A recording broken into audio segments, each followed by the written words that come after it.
एक प्रसंग में पूज्य श्री राधा बाबा वर्णन करते हैं कि रतनगढ़ में ही भाई जी थे।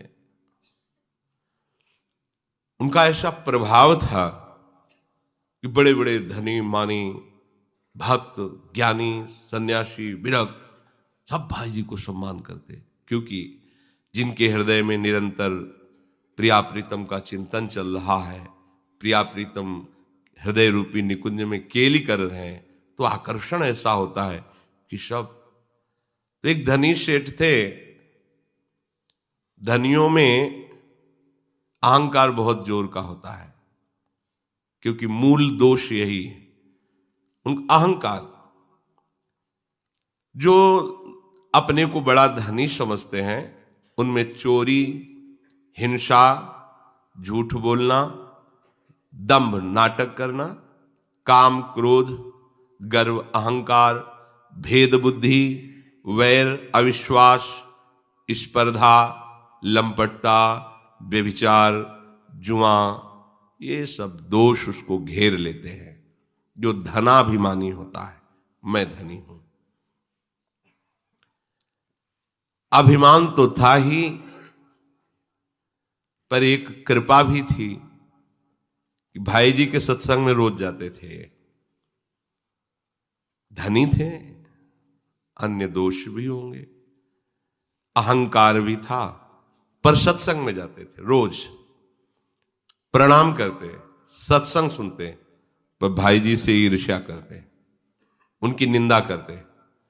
जो सत्संगी जन थे अगर रास्ते में मिल जाते सत्संग सुनने के बाद तो निंदा करते। कई तरह की देखा, बढ़ बढ़ के बातें कर रहे हैं, लोगों से पुजवाते हैं, ऐसा वैसा। कुछ लोग ऐसे होते हैं। किसी दिन भी वो सत्संग ना जाए ऐसा नहीं था, प्रणाम न करे ऐसा नहीं था, पर हृदय की जलन, ईर्ष्या, कि हमारे पास सब इतना वैभव, कोई हमको प्रणाम नहीं करता और इनको सब प्रणाम करते हैं, नमस्कार करते हैं। ऐसा मतलब विचित्र बात है कि रोज जाना, सत्संग में नियमित जाना, पर वहां की बातों में क्यों में निकाल के और चलते हुए निंदा करना, और जहां भी बैठे भाई जी की निंदा करना। प्रणाम भी भाई जी सामने दिखाए प्रणाम करेंगे, ऐसे प्राय बहुत हृदय होते हैं। सामने तो प्रणाम नमस्कार और पीछे निंदा करना। वो अपनी जलन को नहीं सह पाते, अपनी मलिनता को और बढ़ाते हैं। वो यही समझते थे मेरे पास इतना ऐश्वर्य है, नौकर चाकर हैं, मैं बहुत धनी हूं, हमारे सामने भाई जी क्या है, पर इतना सम्मान इनका, जिसको देखो वही भाई जी भाई जी, प्रणाम नमस्कार, दौड़े पीछे घूम रहे हैं। मैं क्या करूं जो मेरा सम्मान हो, सब कुछ तो हमारे पास है, क्या कमी है? तेरे पास भगवान की ठसक नहीं है, प्रियालाल की ठसक नहीं है, ये पैसे से थोड़ी आती है, ये तो प्राण दिए यह प्रेम न पइए, ऐसो महंगो आय सखीरी। ये तो गुरु कृपा से मिलता है, आराध्य देव की कृपा से मिलता है। भगवान ने कहा है कि जो अनेक चित्त विभ्रांता मोह जाल समावृता प्रसक्ता काम भोगेशु पतंति नरके अशुचौ, अपवित्र नरकों में इनको डाला जाता है। ये अनेक वृत्तियों में फंसे हुए भोगों में, ये जो संत महात्माओं की वैष्णवों की निंदा करते हैं, अवहेलना करते हैं, अपमान करते हैं, ऐसे अपवित्र नरकों को भोगना पड़ता है इनको। भाई जी के पास आना, उनको प्रणाम करना, देखो इसका प्रभाव, और भाई जी की निंदा करना, अपना अपना प्रभाव है। देखो बढ़िया अवसर कि अगर इस जलन को विवेक के द्वारा रोक लेते, निंदा ना करते, तो इसी जन्म में भगवत प्राप्ति हो जाती। इतने बड़े महापुरुष का दर्शन अमोघस्य, उनकी वाणी अमोघस्य, उनके द्वारा बताया हुआ साधन अमोघस्य। कोई असर उनके ऊपर नहीं पड़ता, आचरण में कुछ परिवर्तन नहीं, बस सत्संग आना, प्रणाम करना, सामने मधुर भाषण, पीछे निंदा, और कैसे इनको गिराया जा सके, ऐसा होता है। बहुत तो संतों की भागवतिक उन्नति देख करके हृदय शीतल होता। चलो कम से कम धर्म की महिमा, भगवत महिमा में लोगों की चित्त वृत्ति आकर्षित हो रही है। बेविचार से, मदिरापान से, नाना प्रकार की हिंसात्मक वृत्तियों से लोगों की वृत्ति हटकर प्रभु के नाम रूप में लग रही है। बहुत अच्छा है। कुछ को लगता है कैसे करूं कि इसकी जगह मैं हो जाऊं, या भले मैं नरक जाऊं पर इसके मुंह पे कालिक पुत जाए। ऐसा, यद्यपि उनके भी हृदय में उसके प्रति श्रेष्ठ भाव होता है, तभी आंतरिक वृत्ति उसको सह न सकने के कारण द्वेष भाव में परिवर्तित हो जाती है। वो चाहते हैं कि ये बात सत्य है, पर स्वीकार उनके अंदर न होने के कारण वो उसको नीचा दिखाना चाहते हैं। राग में ही द्वेष होता है, अगर राग न हो तो द्वेष हो ही नहीं सकता।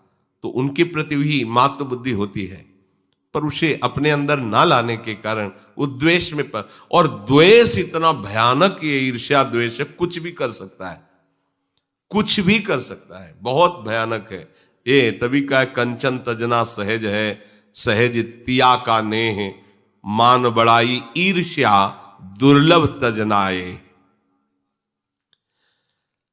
ऐसे महापुरुष की निंदा में रत, धन का अभिमान, मान की चाह, बोलो अब दुर्गति में कौन सी कमी रह गई?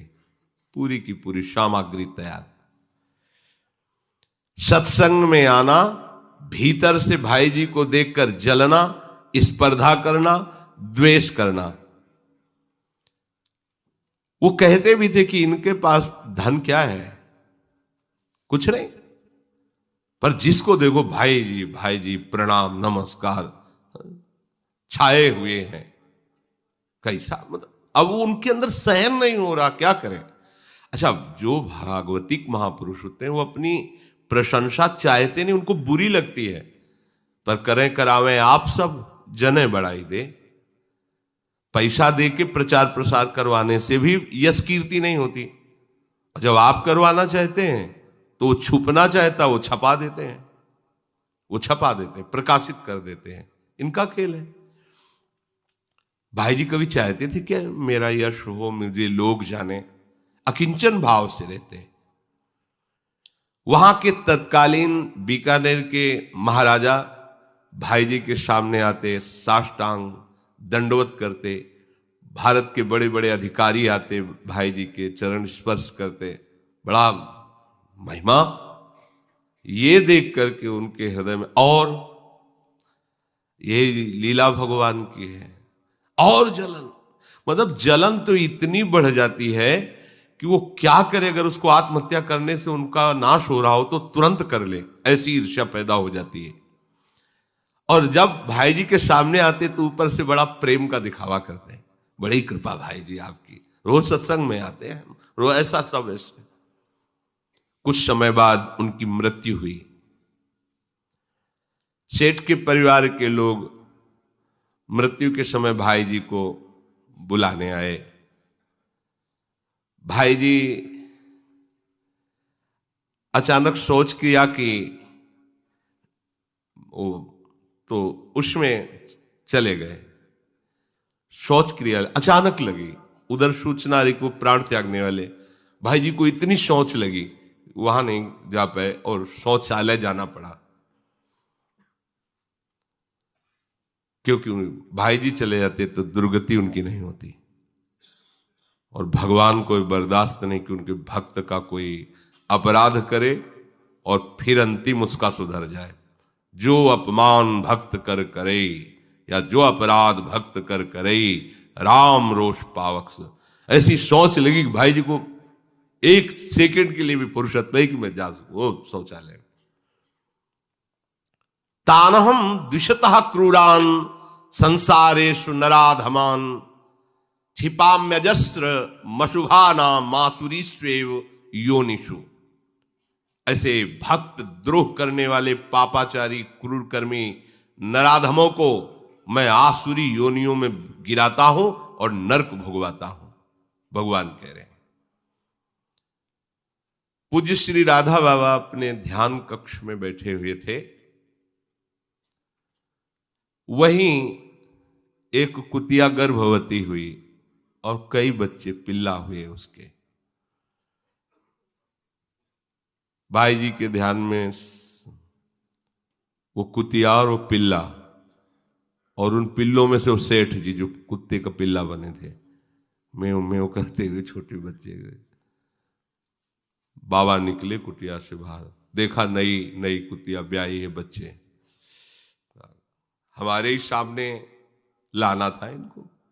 देखा, अच्छा सेठ जी हैं ये, कुत्ते के पिल्ले के रूप में।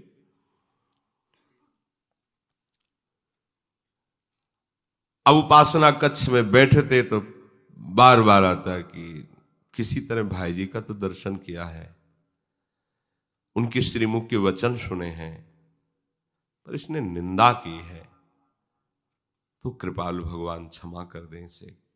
संत का हृदय देखो कैसा होता है। अगर उनको दंड ही देना था तो फिर मेरे पास क्यों जन्म दिया? अच्छा, जन्म ही दे दिया तो मेरे ध्यान में क्यों लाए? संकेत क्यों किया कि वही सेठ है, कुत्ते का पिल्ला बन करके आया है? इसका मतलब भगवान इसका मंगल चाहते हैं। राधा बाबा एकदम एकाग्र होकर प्रभु से प्रार्थना की, प्रभु इस सेठ की जो कुत्ते का पिल्ला बना हुआ है इसकी दुर्गति रोक दीजिए, किसी भी तरह से सही। इतने बड़े महापुरुष का दर्शन किए, सत्संग सुने, और आप भी तो चाहते कि उद्धार हो जाए, नहीं तो यहीं सामने ध्यान कक्ष के सामने यही कि कहीं दूर, और फिर हमारे ध्यान में क्यों लाए? पर बार बार कहते पर प्रभु बोलते नहीं और रोष करके अंतर्ध्यान हो जाते हैं। एक दिन बाबा ने हठ किया, प्रभु सामने खड़े, बोले बोलना पड़ेगा आपको, हमारी बात क्यों नहीं सुन रहे हो? तो प्रभु ने कहा चक्रधर, चक्रधर बाबा का नाम था, मैं भक्त के हाथ बिका हुआ हूं, और मेरे समर्पित भक्त को जो अपमानित करता है, जो उसकी निंदा करता है, मैं उसे कभी क्षमा नहीं करता। जानते हो, हनुमान प्रसाद पोद्दार ने अपने हाथ में मुझे ले रखा है, प्रेम की मैं वशीभूत हूं। वो नहीं चाहेंगे ऐसा, पर मैं इसको अब क्षमा नहीं कर सकता। मेरे भक्तों से जो द्वेष करता उसको मैं कभी क्षमा नहीं करता। मैं तो पोद्दार का भक्त हूं, मैं भगवान नहीं हूं उस समय। ये देखो भगवान की महिमा। जैसे दुर्वासा जी से कहा कि ये सुदर्शन अम्बरीश के अधीन है, उन्हीं के चरण पकड़ो जा करके। भला बताओ, मेरे समर्पित निर्दोष अकारण हितैषी भक्ति की कोई निंदा करे और मैं उसका मंगल करूं, ऐसा कैसे हो सकता है? कभी क्षमा नहीं कर सकता। मेरे शरणागत भक्त मुझ सर्वरक्षा समर्थ के रहते आरक्षित कैसे हो सकते हैं, निंदा का पात्र कैसे हो सकते हैं? ये मेरे भक्त की निंदा करने वाला है, ये धनाभिमानी है, ये नरक कीड़ा बनेगा, तुच्छ है, इसको बहुत कष्ट भोगना पड़ेगा। अगर कोई मेरा अपमान करे, मेरी अर्धांगिनी लक्ष्मी का तिरस्कार करे, मैं सब सह जाऊंगा, पर मेरे भक्त का कोई अपराध कर दे, मैं नहीं सह सकता। भगवान कह रहे, यहां तक कि अगर साक्षात लक्ष्मी भी मेरे भक्त का अपराध कर दे तो उसी क्षण भी उनका मैं त्याग कर दूं। फिर ऐसे समर्पित भक्त के लिए, जिसने स्त्री पुत्र ग्रह गुरुजन प्राण धन इहलोक परलोक मोक्ष सबका त्याग करके केवल मेरे प्रेम में पगा हुआ है, ऐसे मेरे भक्त को जो सतावे उसको मैं क्षमा कर दूं? नहीं। जैसे पतिव्रता स्त्री अपने पति को सदाचार से प्रेम से अधीन रखती है, ऐसे भक्तजन मुझे अपने अधीन रखते हैं। मैं प्रेम में बंधन स्वीकार करने वाला हूं, सबके लिए समदर्शी हूं, भक्तों के लिए पक्षपाती हूं। चक्रधर महाराज, इसको मैं क्षमा नहीं कर सकता। जो संत जन है, साधु हृदय है, उनकी निंदा करने वाले का मंगल हो जाए, ऐसा नहीं हो सकता। तो राधा बाबा ने कहा, फिर ये आपने दिखाया क्यों हमें? क्यों दिखाया? बाबा गुस्सा होकर के बोले, जाओ फिर जाओ। आपका जब ये सिद्धांत है तो हमारे ध्यान में क्यों लाए, सामने क्यों लाए? हमारा भी तो हृदय है जो आपसे ही पूरित है और आपसे ही प्रेरित है, ऐसा क्यों किया आपने? चुप हो गए, प्रभु भी और राधा बाबा भी। वो एक कुत्ता बने सेठ, कांपते हुए फिर बाबा के सामने कूं कूं कूं ऐसे। फिर बाबा का हृदय एकदम, फिर ये लीला भगवान की देखो। बाबा उठे, अपनी कमरिया उठाई और जाकर उस पिल्ले को उठाया और कहा, कुछ भी हो हम हर उपाय करेंगे, तेरा कल्याण हो जाए। यद्यपि तेरे से भयानक अपराध हुआ है, भगवान भी नाराज हैं, पर उपाय यही है, भक्त का हठ।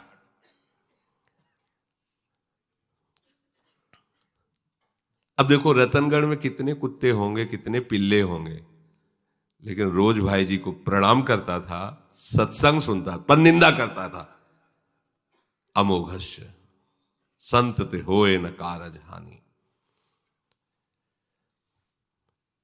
एक दिवस बाबा ने फिर श्री कृष्ण जी से कहा, अरे इसको पिल्ला बनाना था तो मेरे ही सामने कोई बार बार ला रहे हो, कहीं दूर ले जाओ।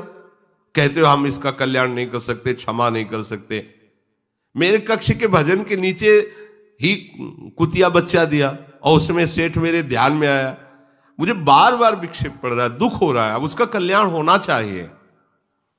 ये बार बार मेरी दृष्टि पथ में आता है और मेरा हृदय करुणा से भर जाता है, और आप करुणा समुद्र हो, मेरी बात तो सुन लो। बोलो इसके लिए मैं क्या करूं? बाबा ने कहा, जिससे आप प्रसन्न हो जाओगे। कैसे आप राजी हो जाओगे, कैसे इसको क्षमा करोगे? प्रभु कुछ नहीं बोले, चले गए। सायंकाल बाबा बैठे हुए प्रभु की लीला का चिंतन कर रहे थे। वो पिल्ला फिर भागकर बाबा के सामने आया, कूं कूं करता हुआ, और बाबा की तरफ ऐसे पैर करके ऐसे बैठा। बाबा ने देखा, बोले कुछ भी हो जाए, तेरे को तो भगवत प्राप्ति कराएंगे। संतों का यही एक जगह बाबा के शायद शब्द थे कि जो भगवत भजन में उन्मत्त महात्मा होते हैं, तो जैसे पागल कुत्ता काट ले ना किसी को, वो ऐसे सिरजी हो जाता, ऐसे ही होता। भगवान कह रहे नहीं उद्धार होगा, वो कह रहे अब हो के रहेगा, देखते हैं क्या हट। इसीलिए मोरे मन प्रभुवश विश्वासा, राम ते अधिक राम कर दासा। बड़ी व्यथा हुई। भाई जी अपने घर के मुख्य द्वार पर बैठे सोच के हाथ मटिया रहे थे। अकेले बैठे हुए चिंतन करते हाथ धो रहे थे। राधा बाबा जाकर खड़े हो गए। भाई जी ने बाबा को देखा, कहो स्वामी जी, क्योंकि ऐसे नहीं, सहज में नहीं आते, कैसे आगमन हुआ? वो एक सेठ थे जो आपकी निंदा भी करते थे, सत्संग में भी आते थे, प्रणाम भी करते थे, आपको याद है? हाँ हाँ याद है। बोले उनकी मृत्यु हो गई थी। हाँ हाँ हमें उस समय भी याद है कि आए थे बुलाने पर, वो सोच लग गई थी तुम्हें। हाँ, वो हमारे भजन कक्ष के नीचे कुतिया जो है ना, उसमें पिल्ला बन करके आए, चेंचे करते रहते हैं हमारे सामने। ये कि वो आपकी अकारण निंदा करते थे, बड़ा अपराध करते थे, मानते हैं, परंतु आपके लिए निंदा और स्तुति तो समान है। निंदा के रूप में ही सही, पर वो आपका चिंतन तो करते थे। भाई निंदा भी करने के लिए वो आकृति तो आएगी ना सामने। तो मुझे लगता है कि किसी भी तरह से आप जैसे महापुरुष का आश्रय, ऐसी दुर्गति नहीं होनी चाहिए। आपका जो सत्संग सुना, आपको प्रणाम किया, आपका चिंतन किया, वो कुत्ते की योनि में और ऐसे कष्ट में माना अपराध किया है। पर भाई जी, आपको आपका ही गाया हुआ दोहा सुना रहे हैं, धणी के द्वारे पड़े रहो, धणी की ठोकर खाए, कबहू धणी निवाजी है, जो द्वार छाड़ नहीं जाए। देखो, मनुष्य शरीर में भी वो रोज आता था, रोज प्रणाम करता था, कुत्ता बन के भी आपके ही द्वारे में। तो भाई जी, उसकी तरफ से हम क्षमा मांगते हैं, आप क्षमा कर दो और उस पर कृपा कर। देखो कैसा हृदय संतों का होता है। मुझे नहीं शाह जा रहा उसको कुत्ते के रूप में देखकर, सदगति निश्चित होनी चाहिए। ये हठ है संतों का। जैसे बच्चा हठ कर ले तो मां को पूर्ण करना पड़ता है। जब तक आप कृपा नहीं करेंगे तो इसको विश्व की परम शक्ति भी इसका मंगल करने में असमर्थ है, क्योंकि सीधे हमने श्री कृष्ण से बात किया है। उन्होंने कहा कुछ नहीं हो सकता, इसको तो दंड भोगना पड़ेगा। और मैंने देखा है कि कल्पों तक शूकर कूकर सरीसृपादि निम्न योनियों में जाएगा, कल्पों तक, इसकी कोई उद्धार के चांस नहीं। भाई जी, आप इस अधोगति से इसको बचा लीजिए, आप इसे क्षमा कर दीजिए, मैं क्षमा मांगता हूं। कैसे संत हृदय, देखो कैसा होता है संत हृदय। भाई जी, इसके अपराध को क्षमा कर इसको महान दुख राशि से मुक्त कर दीजिए, ये उत्तम गति को प्राप्त करे। ऐसी अपराध ज्वाला से मुक्त करने के लिए आप ही समर्थ हो। मेरा हृदय बार बार इसके लिए करुणा कर रहा है, इसकी अधोगति नहीं होनी चाहिए। भाई जी ये बात सुनकर के उठ खड़े हुए और बड़े प्यार से मिट्टी से सने हुई दोनों हाथ राधा बाबा के कंधे पर रखे और बड़े स्नेह से कहा, स्वामी जी क्या आप समझते हैं मैं ऐसा निठुर हूं? क्या आपका हृदय मेरा हृदय दो हृदय है? जब आपके हृदय में इतनी करुणा है तो इस हृदय में हमने तो अपराध ही नहीं माना। ये तो श्री कृष्ण की लीला है कि उन्होंने उसे दंड दिया। मुझे इस बात का तनिक भी कोई रोष या कि उसको ये दंड मिले, कदापि नहीं। क्षमा तो तब करे जब हमने अपराध ही माना हो, हमने तो माना ही नहीं। ये तो उनकी लीला है। अब आप निश्चिंत हो जाइए। राधा बाबा से कहा, देखो इसने हमारी निंदा की, श्री कृष्ण ने इसे दंड दिया, तो आपकी कृपा इसके ऊपर हुई, तो अब देखो मैं इसे सीधा लीला में प्रवेश कराता हूं। भाई जी ने कहा सीधा लीला में। अब आप देखना कुछ ही दिनों में मर जाएगा ये पिल्ला, कुछ ही दिनों में ये मर जाएगा। और ये कुछ दिन में अर्थात 2 या 4 दिन में, और जहां मरा तो आपको यह अनुभव होगा कि वो कहां गया, सीधे आपको पता चलेगा। ऐसा नहीं कि वो सीधे भगवान की लीला में प्रवेश करेगा। भाई जी ने कहा जहां मैं हूं भावदेव में, वहीं ये भी पहुंच जाएगा। मेरा भाव देश इसके स्वागत के लिए तैयार है। यद्यपि मुझ में किंचन मात्र ऐसी सामर्थ्य नहीं, ये सब राधा माधव की सामर्थ्य है, परंतु हां ये रहस्य आप किसी से भी नहीं बताएंगे।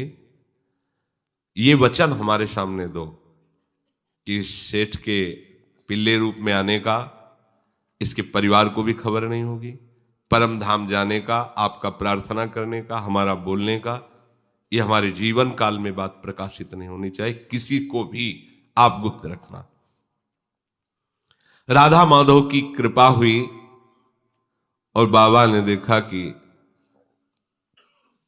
वो पिल्ला मर गया। जे भी मरा तो देखा भाव देव प्राप्त करके लीला में प्रवेश कर। भाई जी की महानुभावता देखकर बाबा का द्रवित चित्त नाच पड़ा और लगा कि इनके चरण पकड़ के बस इन्हीं में लौटता रहूं। ये गति बड़ी दुर्लभ गति है, लीला में प्रवेश होना। प्यारूढ़ क्षमते नयच्छु सुखादि नाम तुय ध्यानगम। मन के भावों को रोक करके बाबा, क्योंकि भाई जी को पसंद नहीं था कि बाहर बाबा ऐसा कि चरण पकड़ के लोटे हो, जय हो। तो जिसमें स्वामी की रुचि हो सेवक की वही प्रधान। नेत्रों में भाव बसाकर भजन कक्ष में एकांत में बाबा हो गए। तो इस प्रसंग से पता चला, यद्यपि ये निंदनीय है, नहीं करना चाहिए, पर इससे पता चला किसी भी तरह से प्रभु से जुड़ जाना कितना बड़ा मंगल का विधान बना। किसी भी तरह, यद्यपि कोई पद्धति नहीं है। अगर राधा बाबा कृपा न करते तो वही कह रहे हैं कि मैं कल्पों तक देख रहा हूं इसका क्रम, नाली का कीड़ा, सुअर, क्या क्या ये बनेगा जाके, इसका कभी उद्धार नहीं हो सकता। तो ये तो महापुरुषों के समीप बैठने का और उनके वचन सुनने का, अभाव से ही सही उनके सामने सर झुकाने का ये सौभाग्य दिया। नाराज थे श्री कृष्ण, पर बहुत अंदर से कृपा भी की, नहीं तो ऐसे महापुरुष की दृष्टि में क्यों लाते, काम बन गया। इसका भाव ये है, यद्यपि बिल्कुल ऐसा नहीं करना चाहिए, किसी की भी निंदा नहीं करनी चाहिए, पर किसी भी तरह से संत से जुड़ जाए तो उसका अमंगल नहीं हो सकता। किसी भी तरह से संतों का स्वभाव ही ऐसा होता है जो महामोद करने वाला होता है, महामंगल करने वाला होता है। अब थोड़ा बड़ा भजन तो करता ही होगा, सत्संग भी सुनता था, प्रणाम भी करता, थोड़ा भागवतिक साधन तो बनता, पर भयंकर अपराध ये कि वैष्णव निंदा, भक्त निंदा। पर किसी भी तरह से महापुरुषों से जुड़ जाना, उसके लिए